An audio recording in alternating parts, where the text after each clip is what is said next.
오늘 말씀 제목은 예수님은 참 하나님이다 라는 겁니다. 기독교는 예수님을 구주로 믿는 종교입니다. 그러니까 누구보다도 예수님이 누구신지 잘 알아야 합니다. 그래야지 바른 믿음에 서기 때문에 그렇습니다. 예수님을 잘못 알고 잘못 믿으면 아무리 믿어도 구원을 받을 수가 없습니다. 구원은 예수님을 통해서 오기 때문에 예수님을 제대로 알고 제대로 믿을 때 구원의 길을 이르지만 잘못 알고 잘못 믿으면 아무리 열심히 믿어도 구원을 받을 수가 없습니다. 예수님은 누구일까요? 예수님은 하나님의 아들입니다. 예수님은 참 하나님이시고 예수님은 참 사람입니다. 그래서 예수님에게는 신성이 있고 예수님에게는 인성이 있다라고 합니다. 그런데 예수님의 신성만 강조하고 신성만 믿는 부류가 있고 반대로 예수님의 신성은 부인하고 인성만 강조하고 인성만 믿고 따르려고 하는 사람들도 있습니다. 이것은 뭔가가 잘못된 겁니다. 그래서 우리는 100% 하나님, 100% 사람이신 예수님을 믿는다라는 것이 인간적으로 생각하면 100%는 모든 것이 꽉 차 있는 건데 그러면 예수님이 50% 하나님이고 50% 사람이어야 되지 않을까라고 생각하는데 우리의 기독교 2000년 신앙은 예수님은 100% 하나님, 100% 사람임을 믿는다는 것이. 그래서 오늘은 예수님의 신성에 대해서 말씀을 드리고 다음 주는 예수님의 인성, 사람됨에 대해서 말씀을 드리려고 합니다. 예수님의 신성을 드러내는 말이 있는데 그게 바로 예수님은 하나님의 아들이다라는 것이. 우리는 예수님이 하나님의 아들이다라는 걸 그냥 알고 있잖아요. 그런데 예수님이 하나님의 아들이다라는 것은 예수님의 출처를 얘기하고 있는 거고 예수님의 본성을 얘기하고 있는 거고 예수님이 바로 하나님이다라는 거죠. 예수님의 신성을 얘기하고 있는 용어다라고 볼 수 있습니다. 왜 예수님이 하나님의 아들일까요?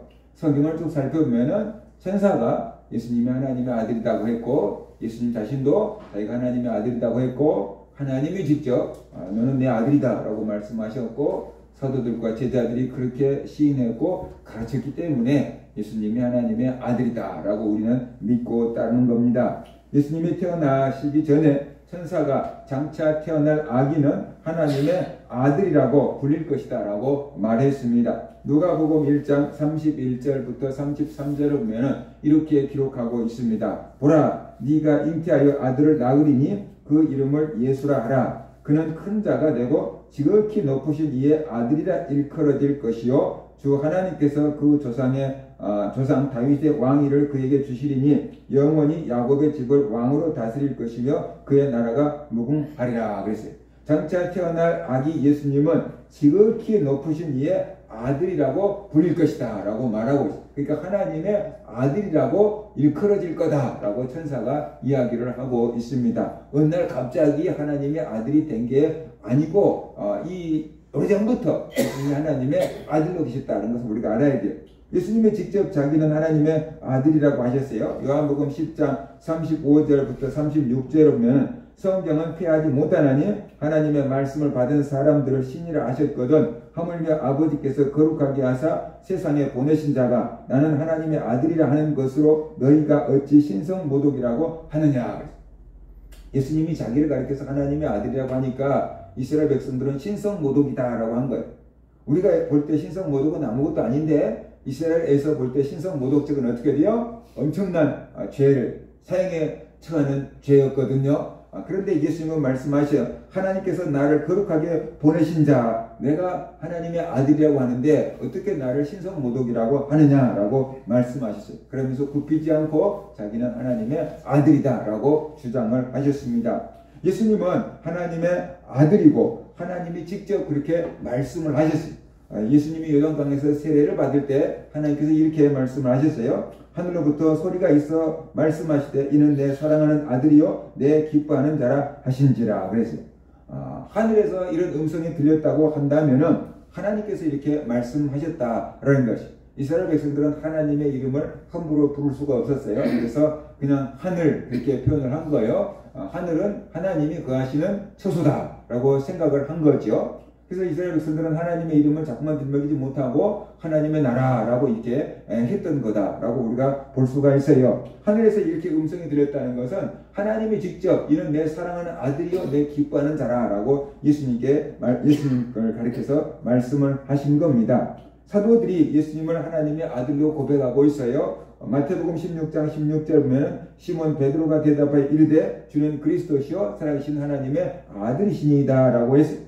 예수님은 베드로의 이 고백을 듣고 시몬아 네가 복이 있다 라고 말씀을 하셨어요. 그래서 이것을 네게 알게 한 이는 혈육이 아니요 하늘에 계신 아버지다 라고 말씀하셨어요. 마태복음 16장 17절 예수께서 대답하여 이르시되 바요나 시몬아 네가 복이 있도다 이를 내게 알게 한 이는 혈육이 아니요 하늘에 계신 내 아버지시니라. 그러니까 예수님이 하나님의 아들이요 그리스도라고 믿을 수 있고 깨달을 수 있는 것은 인간의 지혜로 되는 게 아니다라는 거죠. 하나님께서 깨우쳐 주셔야지 그것을 깨닫고 믿을 수 있는 거다라고 말하고 있습니다. 우리는 어려서부터 교회를 다녀서 예수님은 하나님의 아들이고 그리스도라는 것이 아무 거리낌 없이 받아지고 이게 믿는 게 당연한 것처럼 여겨지지만 이게 인간의 지혜로 깨닫고 믿어지는 게 아니고 하나님께서 깨닫게 해주셔야지 알 수 있고 믿을 수 있는 거다. 그러니까 네가 복이 있다라고 예수님이 말씀을 하신 겁니다.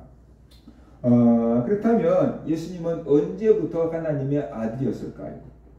예수님은 언제부터 하나님의 아들이었을까요? 예수님께서 마리아에서 태어날 때부터 하나님의 아들이었을까요? 아니면 요단강에서 세례를 받을 때부터 하나님의 아들이었을까요? 사람들은 그렇게 생각을 하기 쉬워요. 태어나기 전은 생각을 못 하거든요.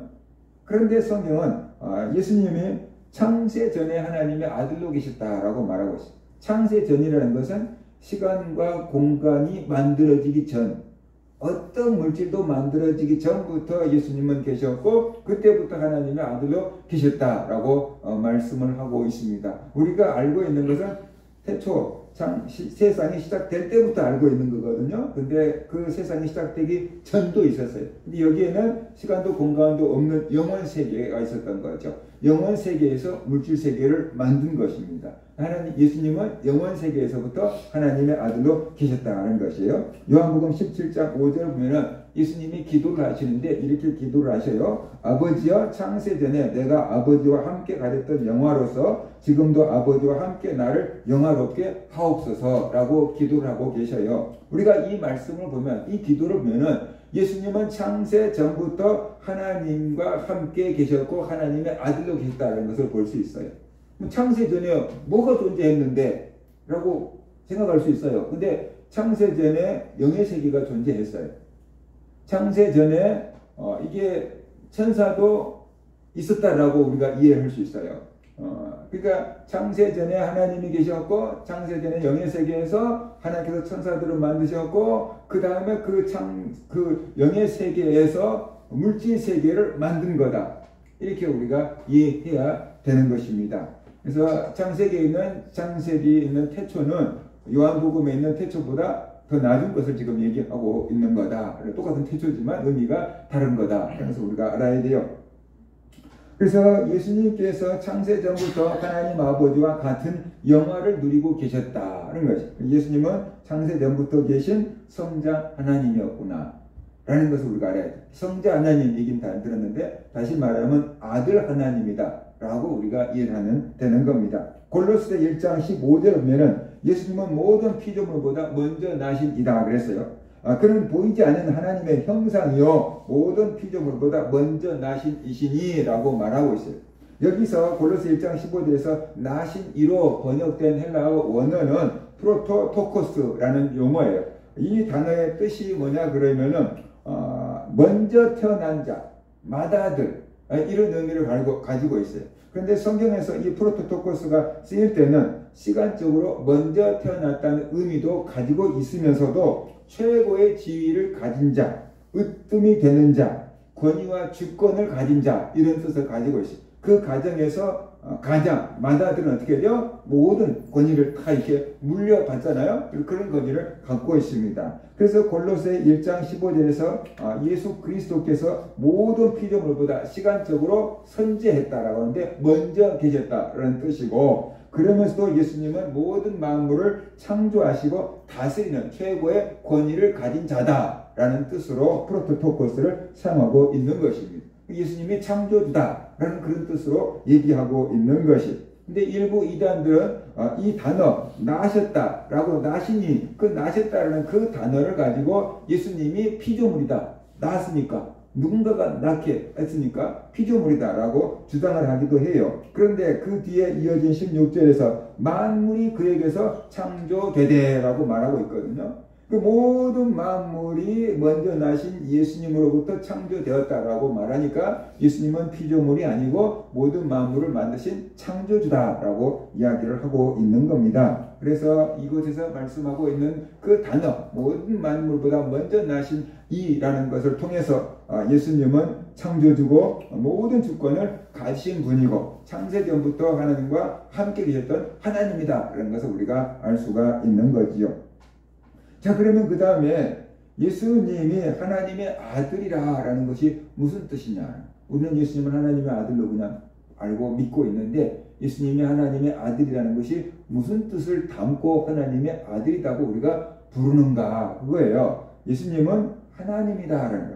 예수님이 하나님의 아들이다라고 할 때 우리는 그냥 단순히 아들이라고 생각하지 말고 예수님이 하나님이라는 뜻이구나 그렇게 우리가 이해하고 받아들여야 될 줄로 믿습니다. 예수님이 하나님의 아들이라고 하니까 피조물을 생각하면 안 돼요. 예수님이 하나님의 친아들이라는 것은 예수님이 바로 하나님이라는 뜻이에요.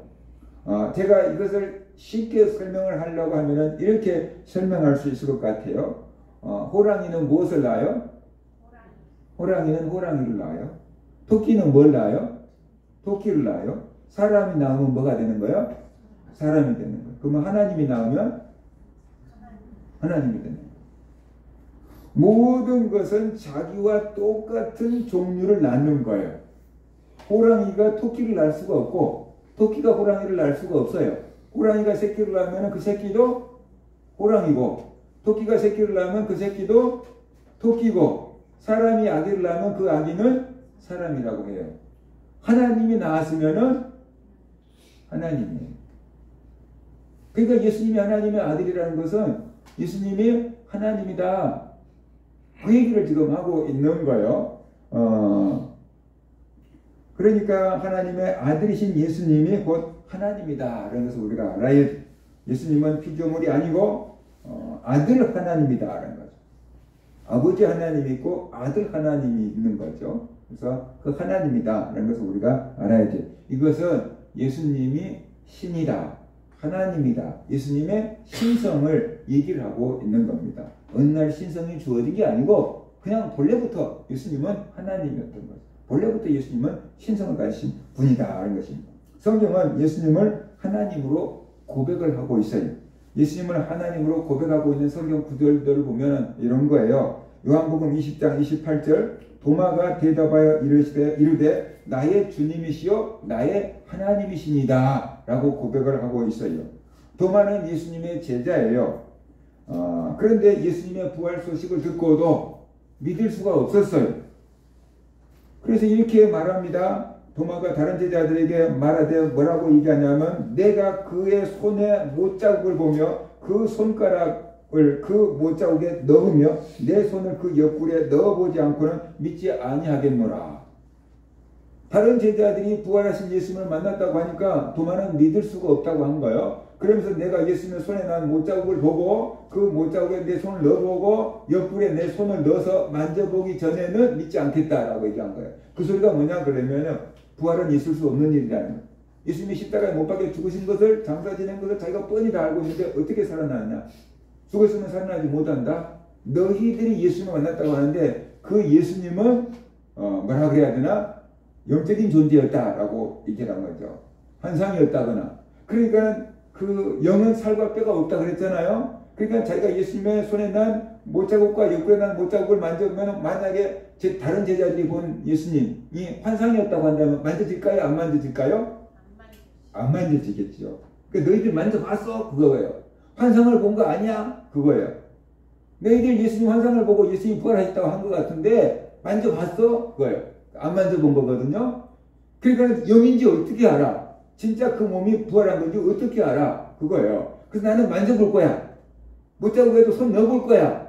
그리고 육체가 있고 만져줄 수 있으면 진짜 부활한 건데 만져지지 않으면은 이건 영인 거야. 환상을 본 거야. 진짜 부활한 거 아니야. 이렇게 지금 얘기를 하고 있는 거예요.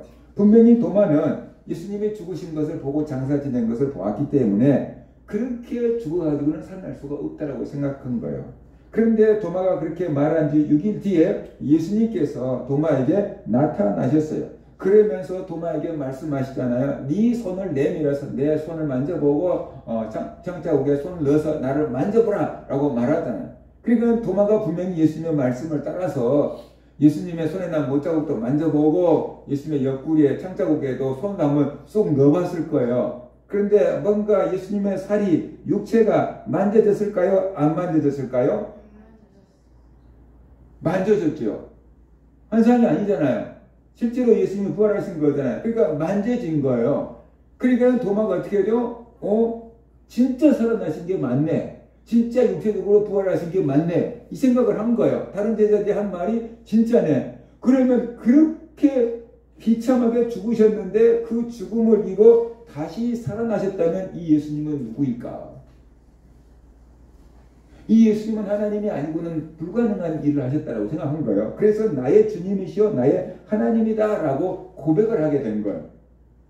예수님의 부활을 직접 딱 몸으로 만져보고 나의 주님이시여 나의 하나님입니다 라고 고백을 한 거예요. 만약에 예수님이 하나님이 아니라고 한다면 이때 예수님은 도마의 잘못된 고백을 바로 잡아 주었을 겁니다. 평상시에 예수님이 하시던 그 예수님의 행동을 본다고 한다면 도마가 잘못된 고백을 했다고 한다면 어찌하여 나를 하나님이라고 하느냐 이놈아 이렇게 하면서 바로 잡아 줬을 거예요. 하나님은 한 분뿐이니라 어찌하여 나를 하나님이라고 하느냐 라고 예수님께서 바로 잡아주셨을 거예요. 그런데 예수님은 도마가 나의 주님이시여 나의 하나님입니다 라고 하는 고백을 듣고도 바로 잡아주지 않았어요.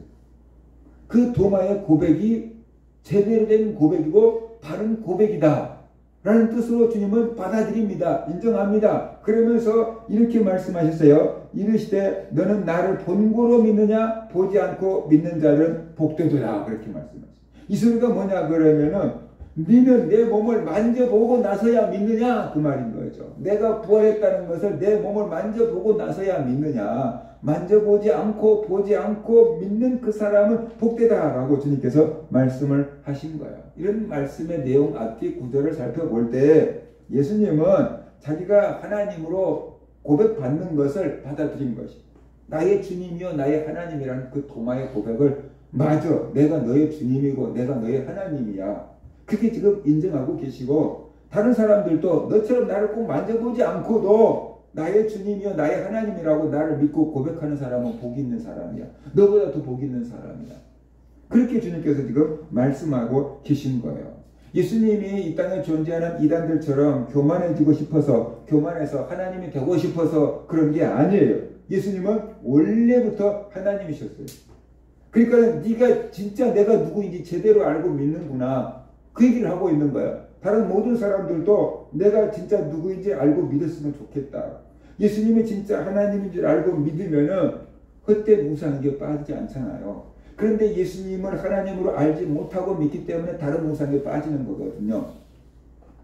그래서 이게 진짜 진리니까 이걸 알아라라고 이 고백을 하라라고 주님께서 지금 원하고 계신 겁니다. 히브리서 1장 8절 보면은 이런 말씀을 하고 계세요. 아들에 관하여는 하나님이여 주의 보호자는 영영하며 주의 나라의 규는 공평한 규이니이다. 그랬어요. 근데 이 말씀 좀 이상한 것 같아요. 번역이 명확하지 않아요. 그래서 제가 공동 번역을 찾아봤어요. 공동 번역은 캐톨릭과 개신교가 합쳐서 번역해 놓은 성경인데 캐톨릭 용어로 좀 써져 있어요. 근데 공동 번역을 보면 이렇게 분명하게 번역을 해놨어요. 그러나 아들에 관해서는 이렇게 말씀하셨습니다. 당신은 하느님이십니다. 당신의 왕권은 영원 무궁하시며 당신이 잡으신 지팡이는 정의의 지팡이입니다. 그러니까 공동 번역을 보면은 히브리서 1장 8절을 보면 예수님을 가리켜서 당신은 하느님이십니다 라고 고백을 하고 있어요. 그런 기록을 해놓고 있어요. 예수님은 하나님이다. 성경이 그렇게 말씀을 하고 있어요. 예수님은 자기가 하나님의 친아들이라고 하셨어요. 자기와 하나님을 동등으로 여겼다. 그렇게 얘기합니다. 요한복음 5장 17절 18절에 예수께서 그들에게 이르시되 내 아버지께서 이제까지 일하시니 나도 일한다 하시매 유대인들이 이로 말미암아 더욱 예수를 죽이고자 하니 이는 안식일을 범할 뿐만 아니라 하나님을 자기 친아버지라 하여 자기를 하나님과 동등으로 삼으심이로라. 그러니까 유대인들 개념에서는 아들은 친아들은 아버지와 동등이다라는 거죠. 모든 권세, 능력, 권한이 동등하다라고 유대인들은 생각한 거예요. 왜냐하면 아버지의 모든 권한이 나중에 아들에게 넘어갈 것이니까. 그러니까 예수님이 하나님의 친아들이라고 얘기하니까 네가 어떻게 하나님과 너를 동등하다고 해? 라고 이렇게 생각을 하게 된 거지요. 그런데 바로 예수님은 자기가 하나님의 친아들이고 자기가 하나님과 동등하다라고 유대인들에게 말씀을 하고 계신다라는 것을 우리가 알아야 돼요.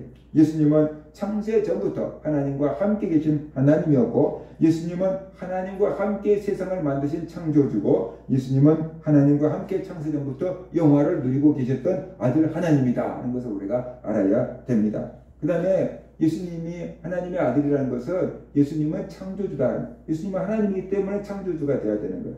창조주가 아니면 하나님이 될 수가 없는 거예요. 그래서 예수님은 창조주라는 것입니다. 천사도 피조물, 영적인 세계에도 보이는 것과 보이지 않는 것을 다 하나님 만드셨다고 그러잖아요. 그러니까 천사도 하나님이 만드신 거예요.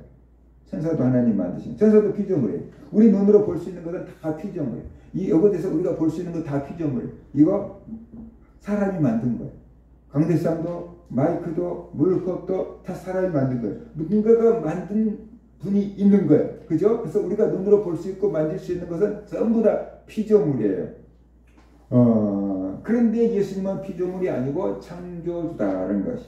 예수님은 온 천지 만물을 만드신 창조주입니다. 요한복음 1장 1절부터 보면은 이렇게 말씀을 하고 있습니다. 태초에 말씀이 계시니라. 이 말씀이 하나님과 함께 계셨으니 이 말씀은 곧 하나님이시니라. 그가 태초에 하나님과 함께 계셨고 만물이 그로 말미암아 지은 바 되었으니 지은 것이 하나도 그가 없이는 된 것이 없느니라 라고 말하고 있어요. 만물이 그로 말미암아 말씀이신 예수님으로 말미암아 지은 바 되었다. 지은 것이 하나도 그가 예수님 없이 된 것이 없다 라고 말하고 있어요. 그 예수님의 모든 만물을 만드신 창조다라고 성경은 말씀을 하고 있습니다. 그러니까 바다도 풍랑도 예수님의 말씀에 순종했던 것입니다. 창조주께서 바다를 꾸짖으시고 잠잠하라 하니까 그 어마어마한 풍랑이 일던 바다가 잔잔해졌던 것입니다. 창조주의 말을 따랐던 것입니다. 주인의 말에 순종했던 것입니다. 예수님이 영의 세계를 만들었던 겁니다. 그렇기 때문에 악한 영들을 향해서 떠나가라 라고 명령하니까 다 떠나갔던 것입니다. 예수님께서 자연 세계도 다스리고 영의 세계도 다스리고 예수님께서 물 위를 걸으시잖아요. 그죠?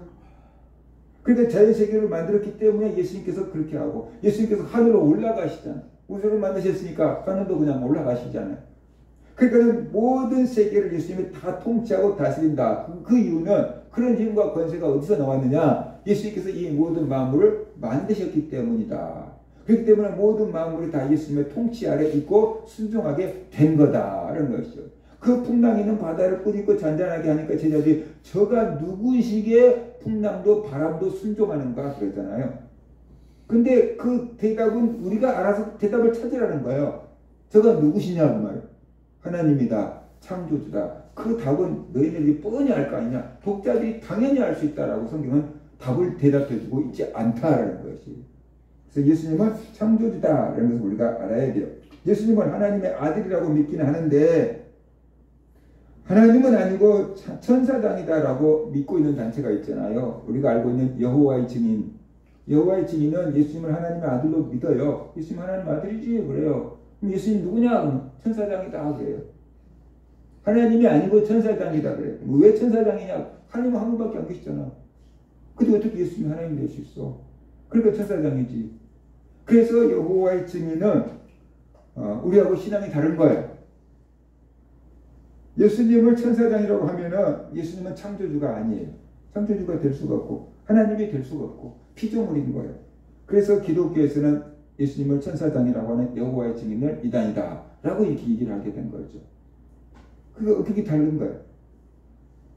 성경은 예수님이 피조물이 아니고 창조주라고 분명하게 말씀하고 있습니다. 골로새 1장 16절 만물이 그에게서 창조되되 하늘과 땅에서 보이는 것들과 보이지 않는 것들과 혹은 왕권들이나 주권들이나 통치자들이나 권세들이나 만물이 다 그로 말미암고 그를 위하여 창조되었고 라고 말하고 있습니다. 하늘과 땅에 있는 것, 보이는 것과 보이지 않는 모든 만물이 다 예수님에게서 창조되었다는 거예요. 근데 이보다 더 엄청난 얘기를 하고 있는데 그게 뭐냐 그러면 그를 위하여 창조되었고 라고 말하고 있습니다. 예수님을 위해서 만물이 창조되었대요. 예수님을 위해서 만물이 창조된 거예요. 그러니까 이 뭐라 그럴까 이 강대상이라고 하면은 여기서 뭔가 연설을 하고 설교할 사람을 위해서 만들어진 것처럼 이 마이크가 누군가가 연설하고 설교할 사람을 위해서 마이크가 만들어진 것처럼 세상 모든 만물이 예수님을 위해서 만들어졌다는, 예수님의 영광을 위해서 만들어졌다는, 예수님의 성취를 드러내기 위해서 만들어졌다는 거예요. 그러니까 모든 만물은 예수님을 위해서 작동이 돼야 되고 살아야 되는 것이에요. 이 마이크가 소리를 증폭시켜 주기 위해서, 그래서 많은 사람들이 소리를 듣게 하기 위해서 마이크와 스피커가 만들어졌는데 이 마이크가 고장이 나고 스피커가 고장이 나서 제 역할을 못하면 고장나서 고치든지 어떻게 돼요? 버려야 되는 거예요. 이 모든 만물들은 예수님을 위해서 창조되었고 예수님의 영광을 위해서 창조되었는데 예수님의 영광을 위해서 살지 않고 그런다면 고장난 거거든요. 고쳐 쓰든지 폐기하든지 해야 되는 거예요. 그 사람도 내가 내 인생의 주인인 것 같지만 하나님이 나를 만들었고 하나님이 내 생명의 주인이니까 우리는 하나님을 위해서 살아야 되는 거예요. 하나님의 영광을 위해서 살아야 되는 거예요. 하나님의 뜻을 따라 살아야 되는 거예요. 그런데 하나님의 뜻을 따라 살지 않고 내 뜻을 따라 살거나 사탄의 종이 되어서 끌려다니면은 그것은 고장난 거예요. 그러니까 하나님이 고쳐 쓰려고 하는 거예요. 그래서 교회에서 불러서 복음으로 불러서 그를 고쳐 쓰려고 하시는 거예요. 그런데 자꾸만 복음을 거절하고 하나님이 고쳐 쓰려고 하는데 거절하면은 그는 나중에 폐기 처분되는 거예요. 지옥에, 불구덩이에. 폐기 처분이 아니라 활활 태우는 거예요. 그러니까 우리가 인생을 살아가는 목적이 무엇인지를 알아야 돼요. 내가 왜 태어났는지를 알 때, 누가 나를 만들었는지를 알 때, 내가 어떻게 살아야 되는지를 알 수 있게 되는 거예요. 근데 모르면 그냥 태어났으니까 사는 거예요. 죽지 못해서 사는 거예요. 그냥. 무엇을 하든지 먹든지 마시든지 무엇을 하든지 하나님의 영광을 위해서 하라 그랬잖아요. 먼저 그의 나라와 그의 의를 구하라 그랬잖아요. 그러면 먹을 거 마실 거 입을 거 필요한 걸 채워주신다고 했잖아요. 그러니까는 하나님이 우리를 창조하신 목적에 맞게끔 작동을 하라는 거예요. 이 마이크는 마이크로서 역할을 감당하고 스피커는 스피커로서 역할을 감당할 때 소중하게 우리가 다뤄주는 거죠. 안 버리는 거죠. 필요하면 안 버리는 거죠. 그죠? 선풍기는 어떻게 돼요? 여름에 꼭 필요하죠. 그러니까 여름에는 선풍기를 잘 썼어요. 근데 이제 추워지면 어떻게 돼요? 쓸 일이 없잖아요. 이렇게 딱 이제 포장해갖고 넣는 거잖아요. 내년에 만나자 하고 넣는 거잖아요. 근데 고장 났다. 그러면 버리죠. 그죠? 내년에 또 사지 그거 버리죠. 그러니까는 하나님이 이 사람들을 고쳐 쓰든지 폐기 처분하든지 하는데 너무 소중한 것은 비용이 많이 들어도 고쳐 써요. 그죠? 내 아들이 고장났어. 병들었어. 폐기 처분할까요? 고쳤을까요? 고쳐놓는 거예요. 돈이 많이 들어도 어떻게 돼요? 집을 팔아서라도 살릴 수만 있다면 살리는 거예요. 소중하니까.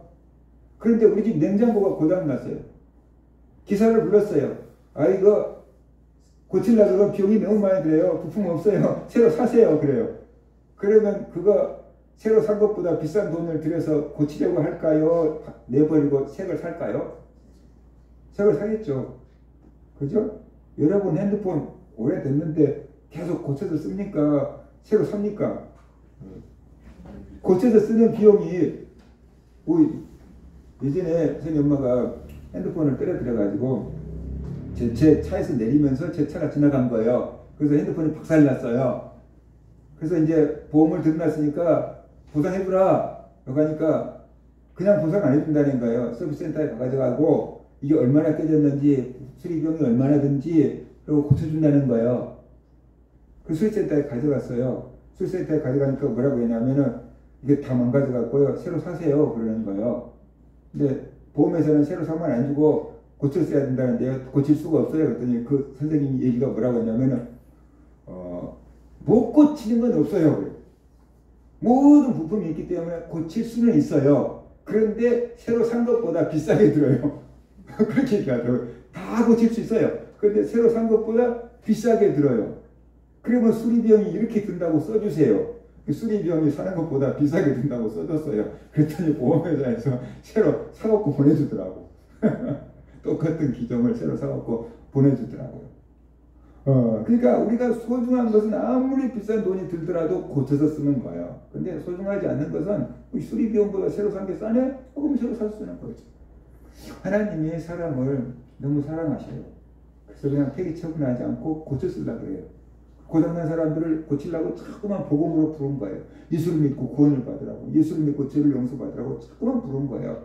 그런데 사람은 자꾸만 그 하나님의 말씀을 듣지 않고 귀를 막고 사탄의 종이 돼가지고 죄악된 길로 빠져들어가는 거예요. 그래서 하나님이 어쩔 수 없이 폐기 처분한 거예요. 어쩔 수 없이 지옥 보낸 거예요. 눈물을 흘리면서 지옥 보낸 거예요. 안타까운 마음으로 지옥 보낸 거예요. 그러니까 막 화가 나서 지옥 보낸 게 아니고 안타깝지만 어쩔 수 없으니까 보낸 거예요. 이런 하나님의 사랑을 우리가 알아야만 된다라는 것이에요. 그래서 바로 예수님은 모든 마음으로 만드신 창조주고 모든 마음으로 예수님을 위해서 만들었다는 거예요. 우리도 예수님을 위해서 만들어진 거예요. 근데 우리나라 사람들이 나와 가족을 위해서 가문을 빛내기 위해서 사는데 하나님의 영광을 드러내기 위해서는 잘 안 살잖아요. 하나님을 위해서 사는 것, 바로 그것이 내가 이 땅에 존재하는 이유로 목적이다는 것을 우리가 알고 하나님을 위해서 살아야 된다는 것. 모두가 목사가 되고 선교사가 되라는 건 아니에요. 내 삶 가운데서 하나님의 영광을 드러내기 위해서 살아야 된다는 거죠. 하나님의 뜻이 무엇인지를 찾고 하나님의 뜻을 이루는 삶을 살아갈 때 그 사람이 바로 하나님의 선한 뜻을 이루며 사는 사람이다 라고 볼 수가 있는 겁니다. 자, 그러면 왜 예수님을 하나님의 아들로 우리는 믿어야 되느냐? 왜 예수님을 하나님의 아들로 우리는 믿어야 될까? 그거예요. 그것은 신앙의 대상이 되기 때문에 그렇습니다. 예수님을 하나님의 아들로 믿어야지 우리가 예수님을 신앙할 수가, 믿을 수가 있게 되는 거예요. 예수님은 참 하나님입니다. 그러므로 예수님은 우리의 신앙이 될 수가 있어요. 하나님이 말씀하셨어요. 나 이외에 다른 신은 없다. 나 이외에 다른 신을 섬기지 마라. 그렇죠? 예수님이 하나님이 되어야지 우리가 예수님을 믿을 수 있고 섬길 수가 있어요. 예수님이 하나님이 아니면 우리가 예수님을 믿을 수가 없고 예수님을 섬길 수가 없어요. 만약에 그런다면 우상 숭배가 되는 거예요. 그걸 이해를 해야 돼요. 만약에 예수님이 하나님이 아니라면 어떻게 되냐 그러면은 우리가 예수님을 믿을 수 있는 신앙의 대상이 될 수가 없어요. 믿을 수는 있겠지만 올바른 신앙의 대상은 아니라는 거예요. 예수님이 뛰어난 사람이라고 한다면 우리에게 모델은 될 수 있지만 신앙의 대상은 될 수가 없다. 예수님이 박애정신을 가지고 모든 인류에게 사랑을 베푸신 그 인간 예수만 생각하고 그분을 닮아가자라고 한다 그러면 예수님은 우리의 삶의 모델이 될 수 있어요. 박애정신을 가지고 인류를 사랑하자라고 하는 모델이 될 수 있어요. 그런데 그 예수님을 믿으면 구원을 준다고 하는 믿음의 대상은 될 수가 없다는 거예요. 사람은 우리에게 구원을 줄 수가 없어요. 만약에 예수님이 천사장이라고 한다고 해도 신앙의 대상이 될 수가 없어요. 성경에서는 천사 숭배를 금지하고 있기 때문에 그래요. 천사도 피조물이기 때문에 천사의 숭배 대상이 아닌 거예요. 오직 창조주신 하나님만이 숭배의 대상, 경배의 대상인 거예요. 만약에 예수님이 천사장이라고 한다 그러면 예수님을 믿어버리면 이거 우상 숭배가 되어버리는 거예요. 그래서 우리의 믿음이 완전히 엉터리가 되어버리는 거지요. 그런데 예수님은 참 하나님이에요. 우리가 예수님을 하나님으로 합시다. 결정해서 회의해서 예수님이 하나님이 된 게 아니에요. 창세 전부터 예수님은 하나님으로 계셨어요. 창세 전부터 예수님은 하나님으로 계셨어요. 그 예수님을 우리가 하나님으로 깨닫고 믿는 거예요. 하나님이 아닌데 하나님을 우리가 만들어서 섬기는 게 아니고 원래부터 참 하나님이었던 예수님을 이분이 하나님이었구나 라는 것을 알고 그 예수님을 경배하고 섬기는 거예요. 이것이 바로 믿음이에요. 그렇기 때문에 우상 숭배가 아닌 거예요. 그래서 예수님을 하나님으로 믿어야 되는 이유는 바로 예수님이 하나님의 대상이 신앙의 대상이 되기 때문이다. 그런 것이. 그 다음에 구원받기 위해서 그랬습니다. 예수 그리스도를 단순히 뛰어난 인간이나 천사장으로 믿지 않고 하나님으로 믿는 것은 구원을 얻기 위해서입니다. 온 인류의 죄를 대속하고 영원한 구원을 주기 위해서는 예수님은 참 하나님이시면서 동시에 참 사람이어야만 했어요. 왜냐 그러면 참 하나님이어야지만 죄가 없는 거고 참 사람이 되어야지만 우리를 위해서 죽어주실 수 있기 때문에 그래요. 참 하나님이 죽으실 수는 없는 거예요. 하나님은 영인데 육체를 가진 사람이 죽는데 영이신 하나님은 죽으실 수가 없잖아요. 그래서 예수님은 참 하나님이어야지 죄가 하나도 없으신 분이고 참 하나님이어야지만 우리를 죄에서 구원해 줄 수가 있는 거고 참 사람이어야 돼요. 그래서 참 사람이어야지만 십자가에서 우리를 위해서 죽임을 당하실 수가 있기 때문에 참 사람이어야만 되는 거예요. 그래서 예수님은 100% 하나님이다, 100% 사람이다. 예수님은 신성을 가지고 있다, 인성을 가지고 있다. 이런 신학의 논리가 만들어진 거고 그것이 성경에서 나온 거다 하는 것을 우리가 알아야 돼요. 이 두 가지가 구세주의 조건인 거예요. 그런데 예수님의 신성이 무너지고 예수님이 하나님의 아들이 아니다라고 한다 그러면은 우리를 죄에서 구원해 줄 자격이 없어져 버리는 거예요. 또 예수님의 사람이 아니다 그런다 그러면 역사적인 실존 인물이 아니다라고 한다면 십자가에서 죽어줄 수가 없고 십자가에서 우리의 대속을 위해서 죽어주지 않았다 그러면 우리는 죄에서 구원받을 수 있는 길이 없어지는 거예요. 이 두 가지 조건, 예수님은 참 하나님이시면서 죄가 없는 하나님이시면서 우리가 똑같은 사람이어야지만 그분이 죽어주셔야지만 우리가 죄를 용서받고 구원을 받을 수 있는 길이 열리게 되는 겁니다. 그렇기 때문에 예수님을 하나님으로 믿는 것은 우리의 구원을 위한 것이다. 그것이 사실이기 때문에 그렇게 믿는 건데 그렇게 믿어야지 구원이 된다. 그걸 우리가 알아야 됩니다. 그 다음에 예수님을 하나님으로 믿는 것은 삼위일체 교리의 핵심이기 때문이다. 이런 것을 우리가 알아야 돼요. 예수님이 하나님이라는 고백에서부터 삼위일체 교리가 만들어진 겁니다. 성경에 삼위일체 교리가 없습니다. 성경에 삼위일체라는 용어가 없습니다. 그래서 삼위일체를 믿지 않는 사람들도 있습니다. 성경에 그 용어가 없잖아. 그러니까 안 믿어 라고 하는 사람들도 있어요. 그런데 사도들이 예수님을 하나님으로 고백하기 시작했어요. 그게 이제 문제가 된 거예요. 사도들도 다 유대인들이잖아요. 유대인들은 전통적으로 하나님은 몇 분이라고요? 한 분으로만 알고 있었어요. 분명히 신명기에서 6장 4절 5절 이스라엘아 들으라 우리 하나님 여호와는 오직 유일한 여호와이시니 그랬어요. 너는 마음을 다하고 뜻을 다하고 힘을 다하여 네 하나님 여호와를 사랑하라. 하나님은 한 분밖에 없다. 유일한 여호와다. 이스라엘 백성들이 알고 있는 하나님 신앙이었어요.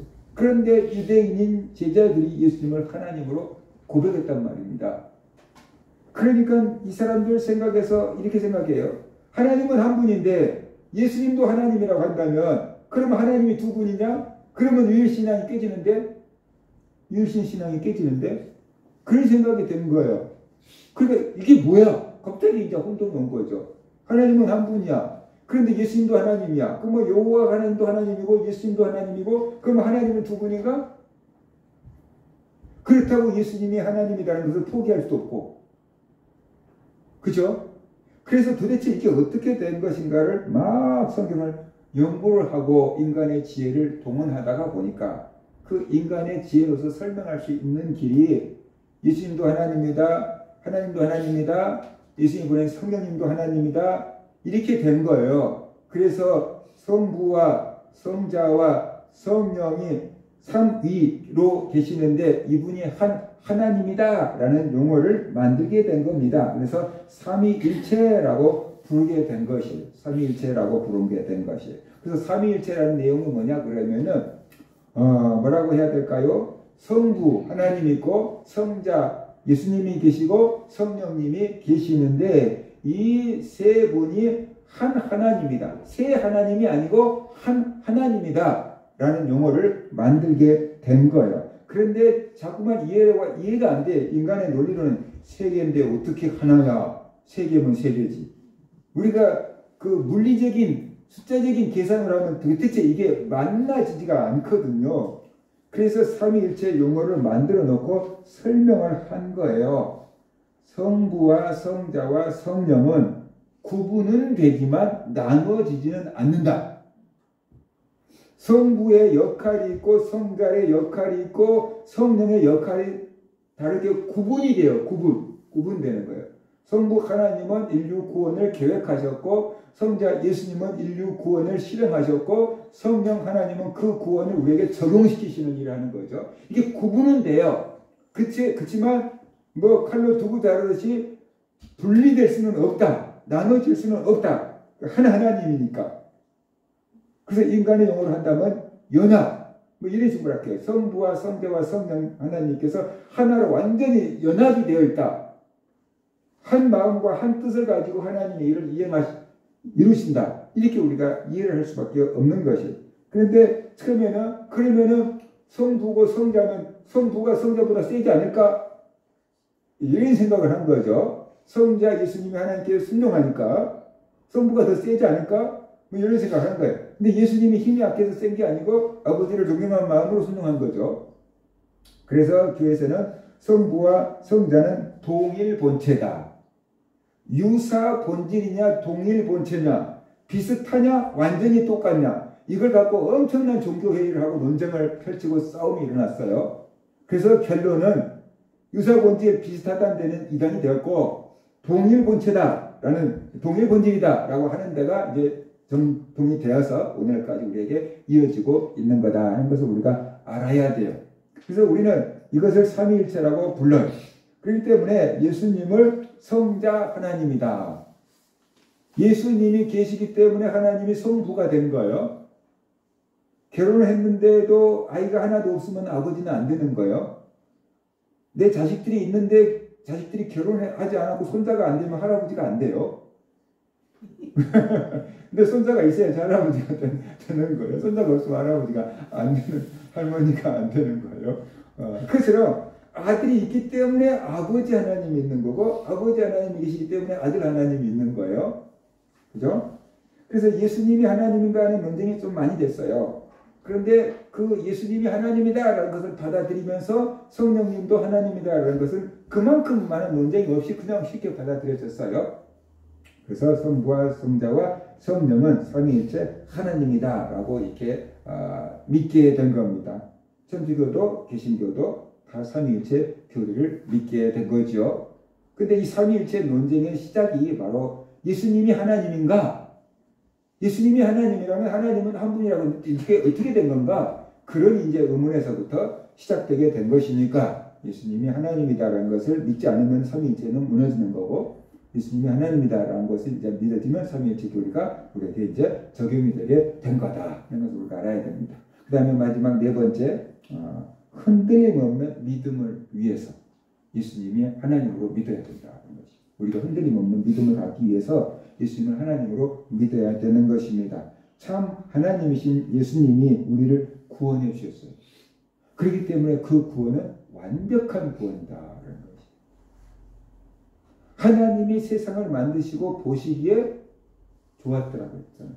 완벽한 세상이 된 거예요. 보시기에 좋았더라. 그렇게 얘기하고 있어요. 하나님이 우리를 구원했어요. 그리고 우리를 의롭다고 했어요. 그러니까 더 이상 우리를 정죄할 자가 없다고 했어요. 우리 말로 한다 그러면은 대법원에 가서 판결을 받아버렸어요. 무죄. 그러면 더 이상 뭐 경찰이나 검찰이 그 문제를 가지고 우리를 어떻게 할 수가 없어요. 대법원에 가서 이 문제가 무죄 처리됐어. 그러면 그 문제를 가지고 다시 경찰이나 검찰이 우리를 수사할 수 있을까요? 없을까요? 없어요. 대법원에서 무죄 판결 나버리면. 하나님이 우리를 의롭다고 하셨지. 그러니까 더 이상 사탄도 우리를 정죄할 수 없다라고 말씀하고 있잖아요. 그러니까 하나님께서 우리를 구원해 주셨기 때문에 우리가 받은 구원은 어떻게 돼요? 완벽하다. 불완전한 게 아니고 완전하다라는 것이에요. 그렇기 때문에 이것을 믿으면은 내가 받은 구원은 완전해 라는 것을 알 때 우리는 구원의 확신을 가지고 살아갈 수가 있는 거예요. 그렇지 않으면은 늘 내 구원이 불안한 거예요. 잃어버리면 어떡하나. 그죠? 그거 못 받으면 어떡하나. 늘 불안 속에서 살 수밖에 없는 거잖아요. 그래서 하나님이신 예수님이 우리의 죄값을 다 지불하고 우리를 죄에서 구원해 주셨어요. 그러니까는 하나님께서 완벽한 구원을 이루어 주셨기 때문에 그 예수님을 내가 구주로 믿고 있다고 한다면은 내가 구원은 흔들리지 않는다라는 거예요. 그러니까 구원의 확신을 가지고 살 수가 있다. 내 신앙이 안전함을 누릴 수가 있다라는 것이에요. 그래서 예수님을 하나님으로 믿어야지. 예수님이 만약에 사람이었다고 그러면 사람이 우리를 구원해 줄 수도 없겠지만 구원했다고 해도 그것을 우리가 불안전하죠. 우리가 안정감을 누릴 수가 없는 거죠. 하나님 안에서 내 영혼이 평안할 수가 있다. 그래서 예수님을 하나님으로 믿는 겁니다. 예수님이 하나님의 아들이라고는 알고 있어요. 그런데 예수님을 참 하나님이라고는 모르고 있는 분들이 있는 것 같아요. 오늘 들은 말씀을 기억하시기 바랍니다. 예수님은 하나님의 아들입니다. 그 말은 예수님은 참 하나님이시다. 아들 하나님이시다 라는 뜻이고, 예수님은 창조주시다 라는 뜻이고, 예수님은 구원주다 라는 뜻이에요. 그 예수님께서 우리를 죄에서 구원해 주셨어요. 그러니까 그 구원은 완벽한 구원이다.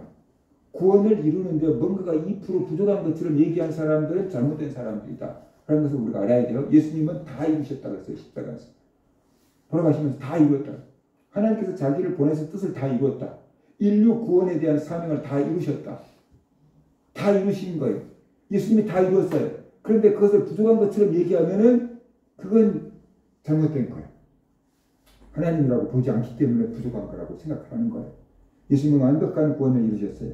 그 예수님을 내가 믿고 있어요. 그러니까 내 믿음은 완벽하고, 그죠? 내 삶은 부족할지라도 내 믿음은 완벽하고, 내 삶은 죄가 있을지라도 하나님은 나를 의롭다고 인정을 하셨고, 그러니까 나는 언제 죽어도 천국 갈 수 있고, 그러니까 구원의 확신을 가지고 살 수 있고, 내 믿음은 안전하다라는 것이. 이 믿음 위에서 살아가는 성도들 되시기를 주의 이름으로 축원합니다. 같이 기도합시다. 하나님, 우리가 예수님을 바르게 알고 바르게 믿을 수 있게끔 해주세요. 그리고 그 예수님을 하나님으로 알고